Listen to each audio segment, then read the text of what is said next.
Hi friends, இந்த video டிவைனாக வந்து start ஆகுது. ஸோ இது மண்டே ஈவினிங்லேருந்து வீடியோ எடுக்க ஸ்டார்ட் பண்ணியிருக்கேன். ஈவினிங் பார்த்தீங்கன்னா கோயிலுக்கு போகலாம் அப்படின்னு சொல்லிட்டு சாமி படத்துக்கு வந்து பூவெல்லாம் வச்சுட்ருக்கேன். வீட்டில் சாமி கும்பிட்டு அதுக்கப்புறம் கோயிலுக்கு போகலாம் அப்படின்னு சொல்லிட்டு பிளான் பண்ணியிருந்தேன். ஏன்னா அன்றைக்கி பார்த்திங்கன்னா பிரதோஷம், மண்டே அன்றைக்கி வந்து பிரதோஷம்ன்றது ரொம்பவே நல்லது. ஸோ முன்னாடி நாளே வந்து நான் வீடெல்லாம் மாப் போட்டு வச்சு க்ளீன் பண்ணிட்டேன். ஸோ அடுத்த நாள் மார்னிங், அதாவது மண்டே மார்னிங்கே போகிறதா பிளான் இருந்தது. பட் மார்னிங் வந்து கொஞ்சம் லேட் ஆகிடுச்சு. அதுவும் இல்லாமல் வெயிலும் வந்து அதிகமாக இருந்தது. சரி, அதனால் பாப்பாவை கூட்டிகிட்டு வெயிலில் போயிட்டு வர முடியாது அப்படின்றதுனால ஈவினிங் போயிட்டு வரலாம் அப்படின்னு சொல்லிட்டு பிளான் பண்ணியிருந்தேன். ஹஸ்பண்டும் அன்றைக்கி பார்த்திங்கன்னா ஒரு 3:30 போலவே வீட்டுக்கு வந்துட்டார் ஆஃபீஸ்லேருந்து. நாங்கள் வீட்டில் இருந்து ஒரு 5:45 அந்த மாதிரி வந்து கோயிலுக்கு கிளம்பணும். எப்போ நான் சாமி கும்பிட்டாலும் பாப்பா நானும் பண்ணுறேன் அப்படின்னு சொல்லி பண்ணிகிட்டு இருப்பா.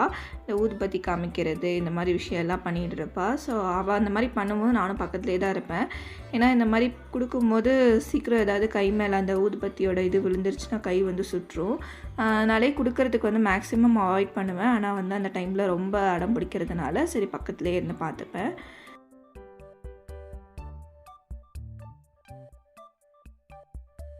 இங்கே வந்து பாப்பா வந்து நான் வீடியோ எடுக்கிறேன் அப்படின்னு சொன்னோன்னே இங்கே வந்து நல்லா அழகாக போஸ் கொடுத்து டான்ஸ் ஆடிட்டு இருந்தா. ஸோ அன்றைக்கி வந்து புது ட்ரெஸ் போட்டிருந்தா. எப்பயுமே அந்த புது ட்ரெஸ்னால் அவளுக்கு வந்து ஒரு தனி பிரியம் அப்படின்னே சொல்லலாம். ஏன்னா அந்த புது ட்ரெஸ் மேலே இருக்கிற க்ரேஸ் வந்து அவளுக்கு நிறையவே இருக்கும். நமக்கெல்லாம் வந்து சின்ன வயசுலலாம் புது ட்ரெஸ்னால் என்ன, பழைய ட்ரெஸ்னால் என்ன, ஏதோ ஒன்று போடுவோம் அப்படின்னு சொல்லி போடுவோம். ஆனால் இப்போ இருக்கிற பிள்ளைங்க வந்து எல்லாத்துலேயுமே வந்து கரெக்டாக இருக்காங்க. ஸோ பாப்பா வந்து புது ட்ரெஸ்னால் கொஞ்சம் விரும்பி நல்லா போட்டுக்கணும் அப்படின்னு சொல்லி எதிர்பார்ப்பா. இங்கே வந்து எல்லோரும் வந்து கோயில் கிளம்பிட்டோம். நான், ஹஸ்பண்ட், பாப்பா 3 பேருமே வந்து கிளம்பிட்டோம்.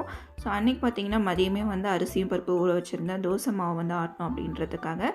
அது வந்து போகிற வழியில் மிஷினில் கொடுத்து ஆட்டிக்கலாம் அப்படின்னு சொல்லிட்டு ஹஸ்பண்ட் வந்து அதையும் எடுத்துகிட்டு போயிட்டுருக்காரு. இங்கே வந்து பார்த்திங்கன்னா கோயிலுக்கு ரீச் ஆகிட்டோம். ஸோ ஹஸ்பண்ட் வந்து ஃபஸ்ட்டு போய் மாவு ஆட்டிகிட்டு வந்துடுறேன், நீங்கள் இங்கே வெயிட் பண்ணுங்கள் அப்படின்னு சொல்லிட்டு இருந்தார். அதனால் அந்த இடையில பார்த்திங்கன்னா பக்கத்தில் வந்து கடை இருந்தது கோயில் பக்கத்துலேயே. அதனால் பூ, கற்பூரம், ஊதுபத்தி இதெல்லாம் வாங்கிட்டு வெயிட் பண்ணிகிட்டு இருந்தேன். நானும் பாப்பாவை வெயிட் பண்ணிகிட்டு இருந்தோம். ஸோ பாப்பா எப்படா அப்பா வருவாங்க, எப்போ கோயிலுக்கு போகலாம், உள்ளே போகலாம் அப்படின்னு சொல்லி ரொம்ப நேரம் வெயிட் பண்ணிகிட்டு இருந்தா. கிட்டத்தட்ட ஒரு 10 நிமிஷம் ஆயிடுச்சு. பக்கத்துலேயே வந்து அங்கே மிஷின் இருக்குது ஆட்டுறதுக்கு. பட் அங்கே வந்து க்ளோஸ் ஆகிருந்தது. இங்கெல்லாம் பெங்களூரில் பார்த்திங்கன்னா மதிய டைமில் வந்து க்ளோஸ் பண்ணிடுவாங்க. ஈவினிங் வந்து ஒரு 5:30 மேலே தான் ஓப்பன் பண்ணுவாங்க. ஸோ அந்த மாதிரி க்ளோஸில் இருந்ததுனால இவ்வளோ டிஸ்டன்ஸில் வந்து ஆட்ட வேண்டியதாக இருந்தது. ஸோ இங்கே பார்த்திங்கன்னா ஹஸ்பண்டும் மாவாட்டிட்டு வந்துட்டார். வந்தோடனே நீங்கள் கோயிலுக்குள்ளே போக வேண்டியதுன்னு எதுக்கு வெயிட் பண்ணிகிட்ருக்கீங்க அப்படின்னு சொல்லி கேட்டுட்டு இருந்தார். இல்லை நீங்களும் வாங்க அப்படின்னு சொல்லிட்டு வெயிட் பண்ணி போனோம். எப்பயுமே இந்த மாதிரி கோயிலுக்கு போனோம் அப்படின்னா நம்ம மைண்டே வந்து டிவைனாக இருக்கும், பீஸ்ஃபுல்லாக இருக்கும். ஸோ கோயிலுக்குள்ளே போயிட்டு நல்லா வந்து பீஸ்ஃபுல்லாக வந்து கொஞ்சம் நேரம் உட்காந்துட்டு டைம் ஸ்பெண்ட் பண்ணிவிட்டு அதுக்கப்புறம் தான் வந்து வீட்டுக்கே போனோம்.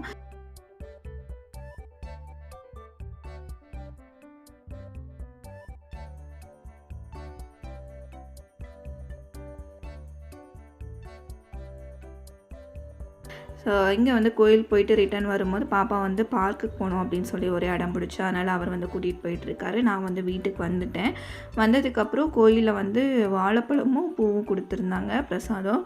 ஸோ அதை வந்து சாமிக்கிட்ட வச்சு பூ வந்து சாமி படத்துக்கு வச்சுக்கலாம் அப்படின்னு சொல்லி இங்கே வச்சிட்ருக்கேன். ஸோ அன்றைக்கி நைட் டின்னர் பார்த்திங்கன்னா சப்பாத்தியும் உருளைக்கிழங்கு மசாலாவும் பண்ணலாம் அப்படின்னு சொல்லி பிளான் பண்ணியிருந்தேன். உருளைக்கிழங்கு மசாலா வந்து நார்த் இந்தியன் ஸ்டைலில் பண்ணலாம் அப்படின்னு சொல்லி யோசிச்சு வச்சுருந்தேன். ஏன்னா இது வந்து நாங்கள் பழைய வீட்டில் இருக்கும் போது பக்கத்தில் வந்து நார்த் இந்தியன் ஃபேமிலி இருந்தாங்க. ஸோ ரொம்பவே வந்து ஃப்ரெண்ட்லியாக இருப்பாங்க அவங்க. எனக்கு வந்து சப்பாத்தி அப்படின்னு சொன்னோடனே அந்த உருளைக்கிழங்கு மசாலா தான் ஞாபகம் வந்தது.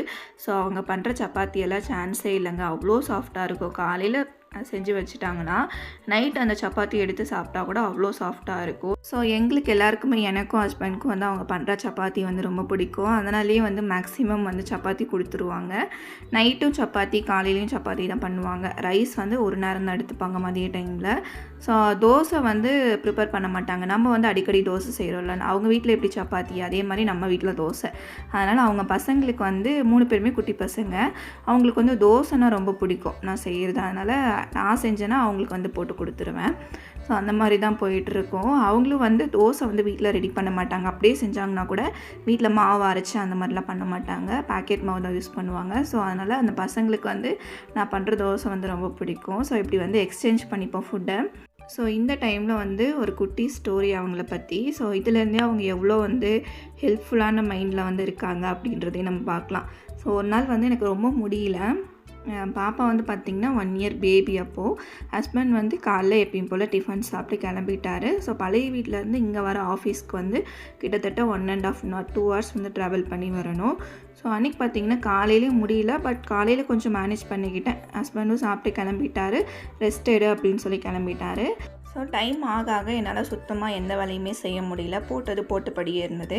பாப்பாவுக்கு மட்டும் ஒயிட் ரைஸ் மட்டும் கொஞ்சமாக வச்சுட்டு பால் இருந்ததுனால பால் சாதம் மட்டும் மதிய லஞ்சுக்கு வந்து செஞ்சு வச்சுட்டேன். அந்த டைமில் பார்த்திங்கன்னா அவங்க வந்து பக்கத்தில் இருந்தாங்கல்ல, அவங்க வந்து கேட்டுகிட்டே இருந்தாங்க, என்ன ஆச்சு பட்டு மம்மி முடியலையா அப்படின்னு சொல்லிட்டு. பட்டு மம்மி அப்படின்னு சொல்லுறதுன்னு நாங்கள் பாப்பா வந்து பட்டுமா அப்படின்னு சொல்லி கூப்பிடுவோம். ஸோ பாப்பாவோட பேர் வந்து வெண்பா அப்படின்னு சொல்லி அவங்களுக்கு வராது, அதனால் பட்டு மம்மி அப்படின்னு சொல்லி கூப்பிடுவாங்க. ஸோ வந்து சப்பாத்தி சாப்பிட்றீங்களா, ரைஸ் வச்சு தரட்டுமா, சாப்பிட்றீங்களா சொல்லுங்கள் அப்படின்னு சொல்லிட்டு அவ்வளோ தூரம் கேர் பண்ணி பார்த்துக்கிட்டாங்க. ஸோ அந்த டைமில் என்னால் மெடிசன் கூட போய் வாங்கிட்டு வர முடியல. ஸோ அவங்க வந்து மெடிசன்லாம் வாங்கிட்டு வந்து கொடுத்து மதியம் வந்து சாப்பிட முடியலனால, ஸோ அதனால் டீ குடித்தேன்னு நினைக்கிறேன். அவங்க வைக்கிற டீ வந்து எனக்கு ரொம்ப பிடிக்கும். நார்மல் டேஸ்லேயே ஈவினிங் டைமில் வந்து டீ போட்டாங்கன்னா எனக்கும் ஹஸ்பண்ட்க்கும் எடுத்துகிட்டு வந்து கொடுப்பாங்க. நான் மட்டும் இருந்தேன்னா எனக்கு எடுத்துகிட்டு வந்து கொடுப்பாங்க. ஸோ அதனால் டீ குடிச்சிட்டு அந்த மெடிசன் வந்து போட்டு படுத்துட்டேன். ஸோ அந்த டைமில் பார்த்திங்கன்னா அவங்க வந்து வீடெல்லாம் பெருக்கி கொடுத்து, பாத்திரம் வந்து சிங்கில் அப்படியே இருந்தது, எந்த வேலையுமே பண்ணல, போட்டபடி இருந்ததில்ல, எல்லாம் பண்ணி கொடுத்து வீடெல்லாம் க்ளீன் பண்ணி அவ்வளோ வந்து ஹெல்ப்ஃபுல்லாக இருந்தாங்க. இப்போ எப்பயுமே வந்து ஒருத்தர் நல்லா இருக்கிற டைமில் கூட இருந்து ஹெல்ப் பண்ணல அப்படின்னாலும், கஷ்டப்படுற டைமில் கூட இருந்து ஹெல்ப் பண்ணுறது வந்து அந்த பர்சனுக்கு வந்து ரொம்பவே ஆறுதலாக இருக்கும். ஸோ அப்படி தான் எனக்கு வந்து அன்றைக்கி ஆச்சு. ரொம்பவே கூட இருந்து ஹெல்ப் பண்ணாங்க. இப்போ நம்ம பேக் டு vlog வருவோம். அப்படியே ஆய் சொல்லுங்க, நீ இங்கே காமிங்க, அப்படியே ஆய் சொல்லுங்க, நீ கபிலா ஆய் சொல்லு.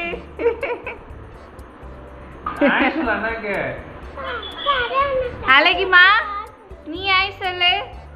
அழகி பட்டோ இங்கே பாரு, அக்கா ஆய் சொல்கிற பாரு.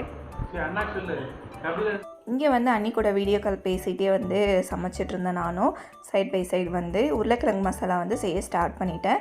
எண்ணெயில் பார்த்திங்கன்னா கொஞ்சமாக வந்து சீரகம் சேர்த்துட்டு, சீரகம் நல்லா பொரிஞ்சதுக்கப்புறம் கட் பண்ணி வச்சுருக்க பெரிய வெங்காயம் சேர்த்து வெங்காயத்தை நல்லா வதக்கிட்டு 2 பச்சை மிளகா, இது காரம் இல்லை அதனால் 2 சேர்க்குறேன்.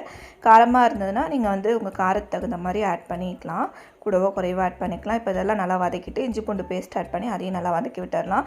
அவங்க எப்படி செய்வாங்க அப்படின்னு பார்த்திங்கன்னா, இஞ்சி பூண்டு அதுக்கப்புறம் பச்சை மிளகாய் இதெல்லாம் 3த்தையும் வந்து நல்லா ஃப்ரெஷ்ஷாக தட்டி ஆட் பண்ணுவாங்க. அது இன்னுமே டேஸ்ட்டாக இருக்கும். ஸோ அவங்க வந்து ஸ்பைசஸ்லாம் கொஞ்சம் அதிகமாக தான் சாப்பிடுவாங்க. ஸோ நம்ம வந்து நம்ம காரத்துக்கு தகுந்த மாதிரி அட்ஜஸ்ட் பண்ணிக்கலாம். ஸோ இப்போ அதெல்லாம் நல்லா வதங்கினதுக்கப்புறம் தக்காளி சேர்த்துட்டு உப்பு சேர்த்து அதையும் வந்து நல்லா வதக்கி விட்டலாம். தக்காளி நல்லா மசிஞ்சு வதங்கணும். தக்காளி நல்லா வதங்கினதுக்கப்புறம் உருளைக்கிழங்கு கட் பண்ணி வச்சுருக்கிறத ஆட் பண்ணி நல்லா ஒரு 2 minutes வதக்கிட்டு கொஞ்சமாக மஞ்சள்தூள் சேர்த்து அதையும் நல்லா கலந்து விட்டு இதை வந்து வேக வச்சுக்கலாம். உருளைக்கிழங்கு வந்து நல்லா வெந்து வரணும். இதை வந்து ஒரு 80% நல்லா வெந்ததுக்கப்புறம் மசாலா பவுடரில் ஆட் பண்ணிக்கலாம். இந்த ஸ்டேஜ்லேயே ஆட் பண்ணிட்டோன்னா மசாலா பொருளாக கறிக்கிட்டு உருளைக்கிழங்கு வந்து வேகாது. அதனால் உருளைக்கிழங்கு வந்து ஒரு 80% வெந்ததுக்கப்புறம் மசாலா பவுடரில் ஆட் பண்ணால் நமக்கு வந்து மசாலாவுக்கு வந்து கரெக்டாக இருக்கும். ஸோ இது வந்து ஒரு சைடு ரெடி ஆகிட்டு இருக்கும்போது இன்னொரு சைடில் பார்த்தீங்கன்னா சப்பாத்திக்கு வந்து மாவு தேய்ச்சி ரெடி பண்ணிகிட்டு இருக்கேன்.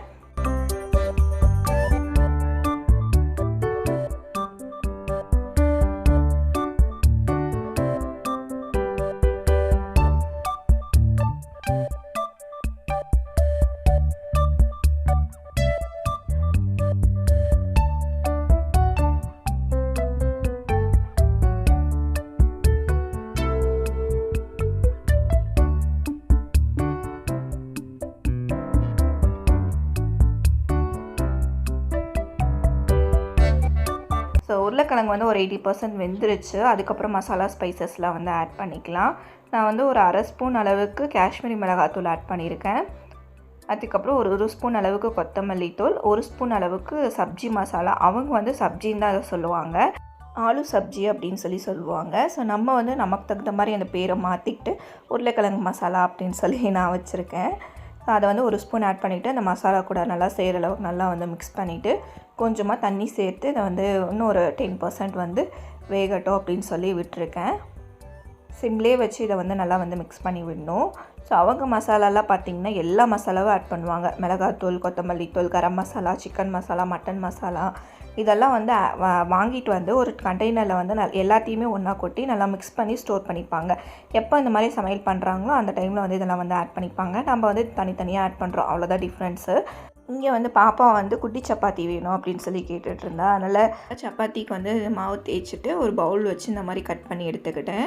ஸோ பாப்பாவுக்கு அது வந்து ரொம்ப இன்ட்ரெஸ்டிங்காக போச்சு. நான் பண்ணுறேன் அப்படின்னு சொல்லி பண்ணிகிட்டு இருந்தா.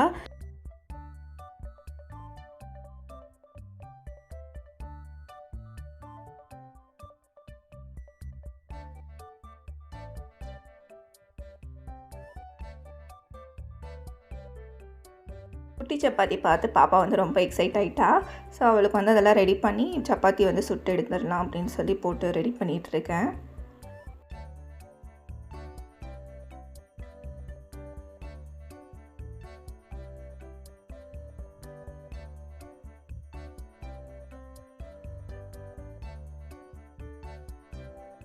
ஒரு சைடு நல்லா வெந்ததுக்கப்புறம் இன்னொரு சைடு திருப்பி போட்டு இந்த மாதிரி நல்லா வந்து சப்பாத்தி வந்து ரெடி பண்ணி எடுத்துக்கலாம். இங்கே பார்த்திங்கன்னா டின்னர் வந்து ஃபுல்லாக ரெடி பண்ணிவிட்டேன். சப்பாத்தி சுட்டு அதுக்கப்புறம் உருளைக்கிழங்கு மசாலாவும் ஃபுல்லாக ரெடி பண்ணிவிட்டேன். அதை ஹாலில் கொண்டு வந்து எப்பயுமே எல்லோரும் ஒன்றா உட்காந்து தான் சாப்பிடுவோம். பாப்பாவுக்கு சப்பாத்தி அப்படின்னா வந்து அவளே வந்து எடுத்து சாப்பிட்டுப்பா. ஸோ அவன் ஊட்ட வேண்டிய அவசியம் இல்லை. ஸோ அவள் வந்து எங்கள் கூடயே உட்காந்து சாப்பிடணும் அப்படின்றதுக்காக எல்லாமே 3 பேருக்குமே பிளேட் எடுத்துகிட்டு வந்து அவகிட்ட கொடுத்தேன். அவளும் வந்து அந்த இடத்துல சாப்பிட்ற இடத்துல வச்சுட்டு அவள் தான் போடுவேன் அப்படின்னு சொல்லி எல்லாம் போட்டுட்டு இருந்தா. கரெக்டாக அவளுக்கு வந்து அவள் போட்ட சப்பாத்தி எங்களுக்கு வந்து நார்மல் சப்பாத்தியை வந்து வச்சிட்ருந்தா. ஸோ சாப்பிட்டுட்டு அப்புறம் எப்பயும் போல் நம்மளோட ரொட்டீனுக்கு வந்து வந்தாச்சு க்ளீனிங்க்கு. ஃபுல்லாக கிச்சன்லாம் க்ளீன் பண்ணி ஸோ மாவு ஆட்டிகிட்டு வந்திருந்தால அதை வந்து தனியாக ஒரு பாத்திரத்தில் வந்து கொஞ்சமாக எடுத்து வச்சுக்கிட்டேன். ஏன்னா நெக்ஸ்ட் டே மார்னிங் வந்து தோசை ஊற்றணும் அப்படின்றதுக்காக அதை வந்து ஃபர்மெண்ட் ஆகணுன்னா அதனால் தனியாக எடுத்து வச்சுக்கிட்டேன். ஃபுல்லும் கிச்சன் வந்து க்ளீன் பண்ணால் தான் நமக்கு வந்து நைட் வந்து பீஸ்ஃபுல்லாக இருக்கும். ஸோ நெக்ஸ்ட் டே வந்து டென்ஷன் இல்லாமல் சமைக்கிறதுக்கு வந்து கொஞ்சம் நல்லாயிருக்கும். ஸோ மோஸ்ட்லி வந்து நைட்டே வந்து வேலையெல்லாம் முடிக்க பாருங்கள். இங்கே பார்த்திங்கன்னா ஃபுல்லாக வந்து முடிச்சிட்டேன். மாவு வந்து செப்பரேட்டாக எடுத்து வச்சுட்டேன். ஸோ எல்லா வேலையும் முடிச்சுட்டு வெளியே வந்து அட்லீஸ்ட் ஒரு 5 மினிட்ஸ் ஆவது வந்து டைம் ஸ்பெண்ட் பண்ணணும் அப்படின்னு சொல்லி நினைப்பேன். சம்டைம்ஸ் பாப்பாவும் என் கூட வந்து ஜாயின் பண்ணிப்பா. வந்து வேடிக்கை பார்த்துட்டு பக்கத்தில் வந்து நின்றுட்டுருப்பா. ஏதாவது பேசிகிட்டே இருப்பாள். ஸோ இன்றைக்கி வந்து அவங்க அப்பா கூட வந்து அவள் விளையாடிட்டு இருந்தா, அதனால் கூட வரல. ஸோ அன்றைக்கி ஈவினிங் வந்து இந்த மாதிரி தான் போச்சு. உங்களுக்கு எல்லாருக்கும் இந்த வீடியோ பிடிச்சிருந்தா கண்டிப்பாக லைக் பண்ணுங்கள், ஷேர் பண்ணுங்கள், கமெண்ட் பண்ணுங்கள். மறக்காமல் சேனலை சப்ஸ்கிரைப் பண்ணுங்கள். உங்களோட சப்போர்ட் கொடுங்க. தேங்க்யூ.